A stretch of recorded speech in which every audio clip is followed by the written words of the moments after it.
अगर कोई सरोगेसी के थ्रू पेरेंट बनने की चाहत रखते हैं, हुँ। तो उसमें apart from a medical channel, legal aspects क्या-क्या होते हैं? लीगल प्रोसीजर क्या होती है? How one should go ahead about that? How the fertility centre helps them in all this? और ये लीगल प्रोसेस कितनी लंबी चलती है? हुँ। What are the bindings? So on a bare minimum आप ये समझ लीजिए कि ये जो लीगल प्रोसीडिंग्स है, ये कम से कम 4 से 6 महीने लगेंगे अप्रूवल आने के लिए, okay? And that is as an एक्सपीडिटेड process also होता है। इसमें 4 स्टेजेज़ होते हैं। पहला होता है certificate of essentiality and eligibility. तो हमने ऑलरेडी डिस्कस कर दिया कि कौन से कपल्स सरोगेसी ट्रीटमेंट इंडिया में अवेल कर सकते हैं। हुँ, supposing you are a couple and आपको सरोगेसी की वाक़ई में आवश्यकता है, then you can not approach any IVF clinic. पहले तो आपने अप्रोच करना है सरोगेसी क्लिनिक को, यानी वो क्लिनिक जिसके पास सरोगेसी लाइसेंस है। हुँ, आप एक बार इनको अप्रोच करेंगे, तो ये clinic along with legal counsel will put an application to the surrogacy board. Now government appointed surrogacy board होता है हर सिटी में, ओके? और ये महीने में एक बार मिलता है, समझे मेरी बात? ये हर स्टेट में।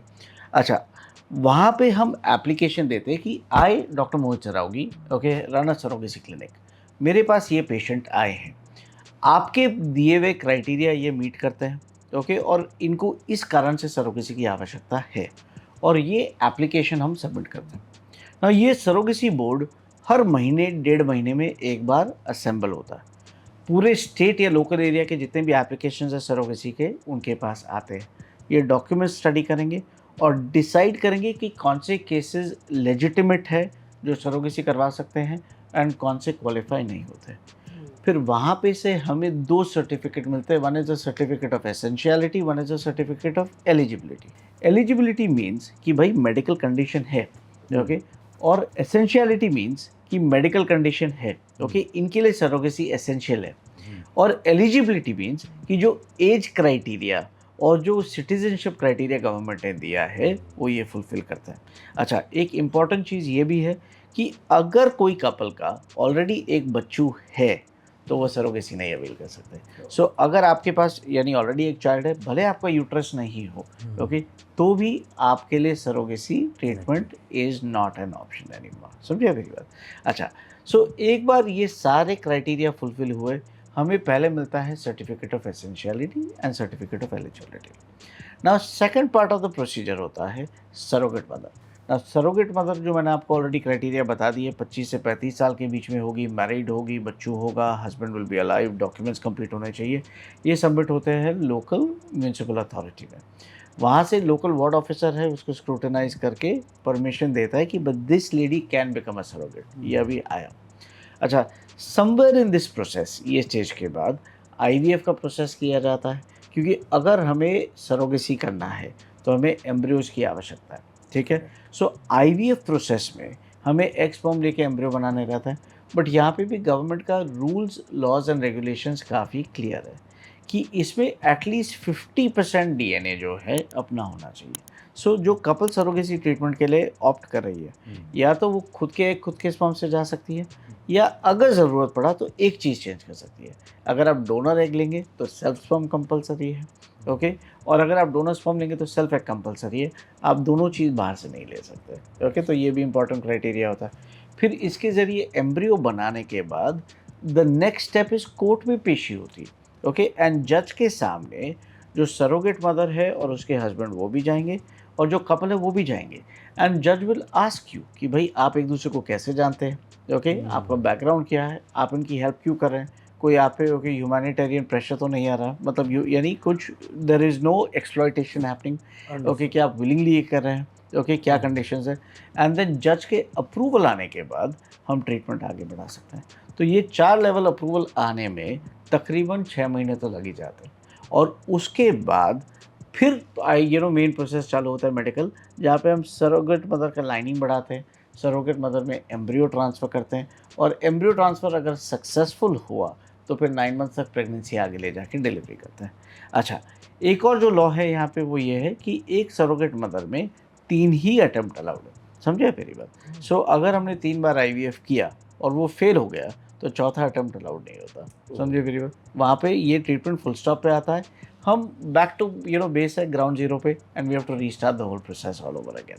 सो सरोगेसी इज कॉम्प्लेक्स. मेरे ख्याल से हमने पेरेंट्स के बारे में, सरोगेट मदर्स के बारे में लीगलिटी की बात कही, बट एक बहुत बड़ी चीज़ मुझसे मिस हो गई थी ये पूछने के लिए कि even centre has to be approved, right? आपने कहा Correct. Surrogacy clinic, please explain what is surrogacy clinic and how it differs from the general IVF और इनफर्टिलिटी क्लिनिक्स. करेक्ट.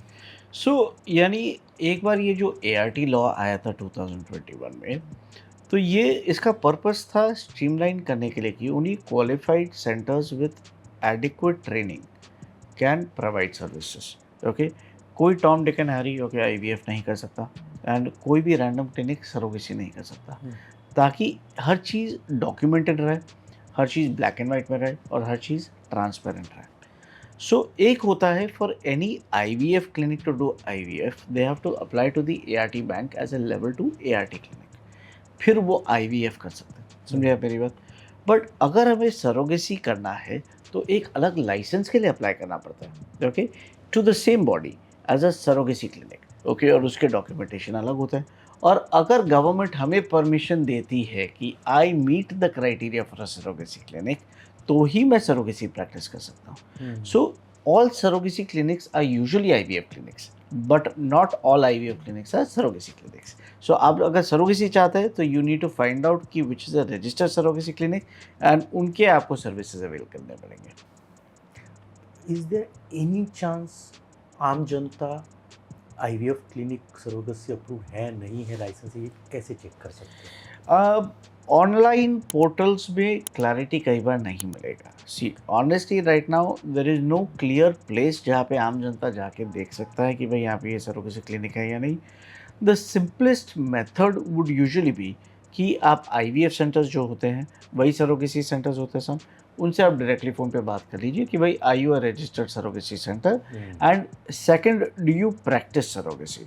अब होता ये है कि there are lot of centres जो surrogacy clinic होके भी प्रैक्टिस ही नहीं करते, सिंपल सी बात है. एंड क्योंकि सरोगेसी में इतने स्टेप्स होते हैं, a lot of surrogacy registered clinics have not really done the procedure. So अगर आप सरोगेसी ट्रीटमेंट कराना चाहते हैं तो मेरा एक ऑनेस्ट एडवाइस आपसे यही होगा कि भाई approach a clinic that has gone through the process before, understands the legalities and the regulations. Okay, because surrogacy is a very strict law. Okay, उसके violation के penalties बहुत strict है. It's a non-bailable offense. So do not go into surrogacy with a clinic जिनके laws और rules और regulations के बारे में पता नहीं है. Do not try and break any rules. You have to approach a legit surrogacy clinic who has experience in the same, और उनसे पूछिए ज़रूर कि आपने कितने सरोगेसी केसेस कंप्लीट किए हैं, लेजिट तरीके से कंप्लीट हुए, फिर ही जाके ट्रीटमेंट कराइए. क्योंकि एक बार आपने ये ट्रीटमेंट चालू किया, अगर बीच में कोई भी स्टेप अटक गया आपका, ओके, तो इसमें महीने-महीने, साल-साल निकल जाएँगे और परमिशन नहीं मिलेगा. So you have to be very careful about how you are doing this, and then approach one with adequate experience in that. That's the only thing.